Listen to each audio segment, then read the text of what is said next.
Hello friends, welcome to Lakshmi devotional. అందరూ బాగున్నారు friends? అందరూ బాగుండాలని మనసారా కోరుకుంటూ మీ లక్ష్మి. నవరాత్రుల్లో పూజించే నవదుర్గలలో 6వ అవతారము కాత్యాయని దేవి అండి. ఈమె దుర్గాదేవి యొక్క అంశమన్నమాట. మహిషాసురుడిని సంహరించినది అమ్మవారు. వివాహం, శత్రు విజయం కోసం అమ్మవారిని పూజిస్తారు. దుర్గాదేవికి ఉన్న మరో పేరే కాత్యాయని అండి. శక్తి, బలం అనే అర్థంతో కాత్యాయని పేరు ఉంటుందన్నమాట. ఇక నవరాత్రుల్లో 6వ రోజున కాత్యాయని దేవిని ఆరాధిస్తాం కదండి. అమ్మవారు రాక్షస సంహారిణి. ఈ అమ్మవారు మహిషాసురుని సంహరించిన దేవతగా అంటుంటారు. ఇక ఈమె దుర్గాదేవి యొక్క అంశం అన్నమాట. వివాహం కోసము, వైవాహిక జీవితంలో ఆనందం కోసము, అలాగే శత్రువులపైన విజయం వంటి వాటి కోసము అమ్మవారిని నిత్యం పూజిస్తూ ఉంటారండి.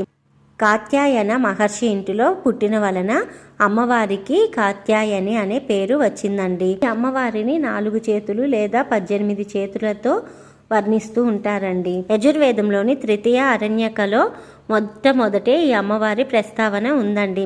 స్కంద పురాణం ప్రకారం కూడా సింహవాహిని అయిన ఈ అమ్మవారు మహిషాసుర సంహరణంలో పార్వతీదేవికి సహాయం అందించారట. నవరాత్రుల సమయంలో ఈ అమ్మవారిని మనం పూజిస్తూ ఉంటాము. మార్కండేయ పురాణం, దేవి భాగవతాలలో కూడా ఈ అమ్మవారి గురించి ప్రస్తావన ఉందండి. బౌద్ధ, జైన గ్రంథాలలో కూడా ఈ అమ్మవారి గురించి ఉండడం విశేషం అన్నమాట. ముఖ్యంగా కాళికా పురాణంలో కాత్యాయని దేవి గురించి ప్రస్తావిస్తూ ఒడిశా ప్రదేశం జగన్నాథునికి కాత్యాయని దేవికి పీఠ వంటిదని అంటారు. ఇక హిందూ శాస్త్రాలు, యోగ తంత్ర విద్యల ప్రకారం కాత్యాయని దేవి ఆజ్ఞాచక్రానికి అధిష్టాన దేవత అన్నమాట. ఈ అమ్మవారిని ధ్యానించడం వల్ల ఏకాగ్రత బాగా ఉంటుందండి.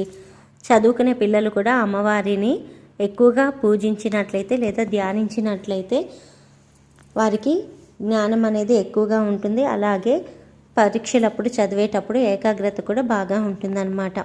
ఎవరికైతే ఎక్కువగా ఇంట్లో సమస్యలు ఉన్నా, శత్రు భయాలు ఉన్నా, వివాహం కావట్లేదని బాధపడుతున్నా, లేదంటే వైవాహిక జీవితంలో ఇబ్బందులు కలుగుతున్న వారు అమ్మవారిని పూజించడం వలన వారికి ఈ సమస్యలన్నీ తొలగిపోయి సుఖ సంతోషాలతో ఉంటారనమాట. అమ్మవారిని భక్తి శ్రద్ధలతో కొలుచుకునే అవకాశము ఇప్పుడు దొరికింది కాబట్టి తప్పకుండా ఈ నవరాత్రుల్లో 6వ రోజున కాత్యాయని దేవి అవతారంలో ఉన్న అమ్మవారిని మనసారా శరణు వేడండి. తప్పకుండా అమ్మ మీ కోరికలను నెరవేరుస్తుంది. అమ్మవారి చల్లని కరుణా కటాక్షాలు మీ మా అందరిపైన ఉండాలని మనసారా కోరుకుంటూ మీ లక్ష్మి.